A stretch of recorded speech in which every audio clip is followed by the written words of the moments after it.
Hello, my name is Leah. I am a professional dancer and I'm 38.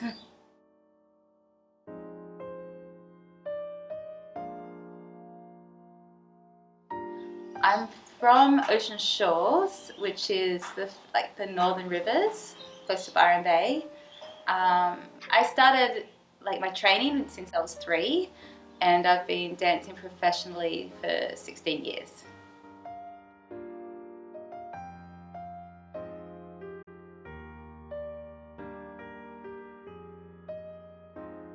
Oh, in order. So my first contract was Moulin Rouge in 2004.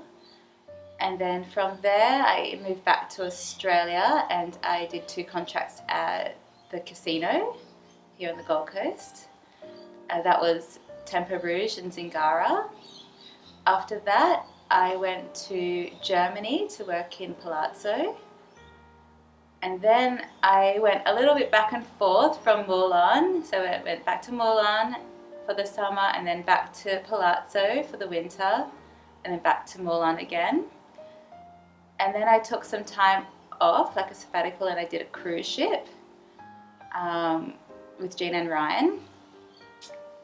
And then I went back to Palazzo again, and now I'm at Moulin still. I just feel so lucky that I've fallen into this career in a way, because yeah, I've never felt like I've worked a day in my life, to be honest.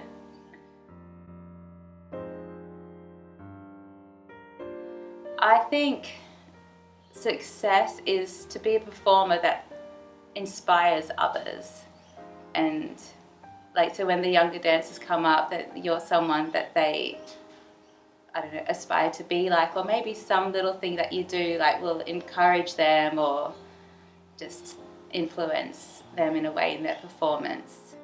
Yeah, and also I find success just to be happy in what you do.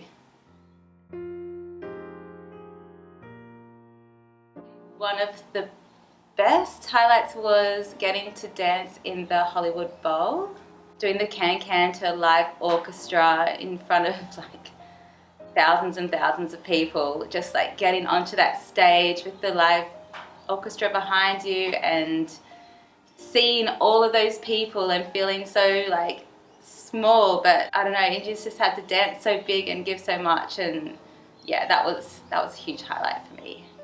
And also being a part of the 130th birthday, getting to dance in front of the Eiffel Tower, a special stage was put up especially for us to perform in front of the Eiffel Tower, and getting to do the can-can and getting to do my favorite thing, a running jump split with one of the other dancers.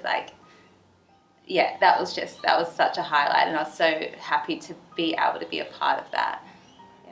Yeah.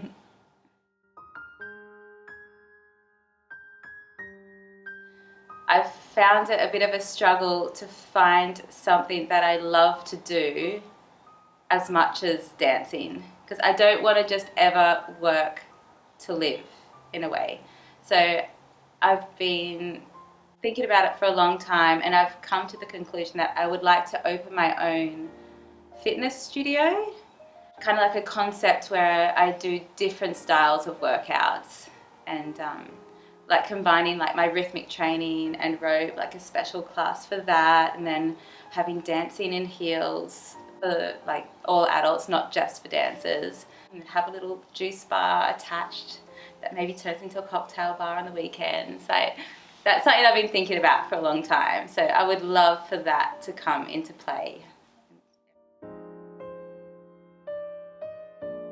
Yeah, so when COVID hit, I was in Paris at the Moulin Rouge. Yeah, it all was kind of a bit of a shock because the Moulin Rouge never closes.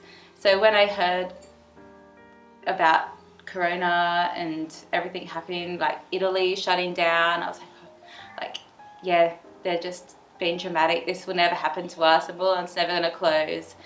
And then the next day we got a message saying we were closed.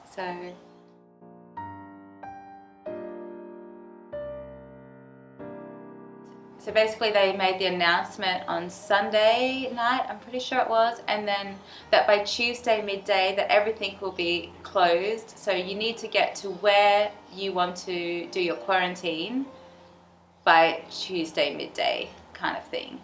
So yeah, and it was very strict. Like we had to stay indoors unless we left for essential services, and if we did that we had to have a form that you had to handwrite it of all the reasons that you might be leaving, and then you had to tick why you were leaving and put down the time that you left. And then we were allowed 1 hour a day of exercise, but that could only be in a 1 kilometre radius of where you lived. So that's why you had to have your address and everything down. And then the restrictions got a bit tighter as the weather got better, because people were using that 1 hour a day to socialise together, because that's what you want to do in Paris, is like sunny and beautiful. So then they changed it so you could only exercise up to 10 a.m. and after 7 p.m. in that 1 kilometre radius. And they really policed it. Like when I went outside to go for my run, I did get pulled over a couple of times by the police to check my form and everything like that. And also when we went out, we had to wear the mask. We weren't allowed in shopping centres without a mask. And also the queue was so big to go shopping that I would have to line up around the corner.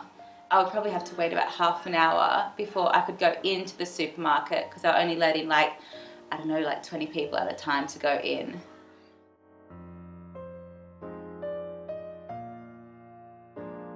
I enjoying being able to live a bit of a normal life and being able to go and like have dinner with my friends in the evening and stuff like that. So there's also those benefits as well, being able to catch up with my friends and family.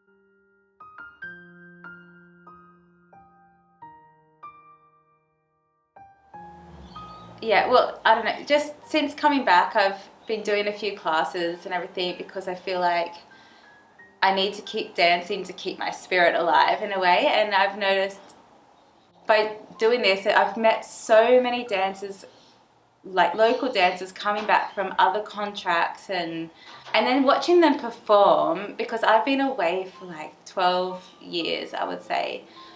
It's just like the talent on the Gold Coast is incredible. Like the standard is so high. I've kind of feel like I've missed like a whole decade of training and what's out there and skills and everything like that. Like I'm kind of learning by doing all these classes at the same time, but performers never get like a time out to go back and work on their art form. So I would encourage everyone else to get out and do a bit of that, to work on themselves. And I just find that like kind of lifts your spirit a bit as well, to keep going.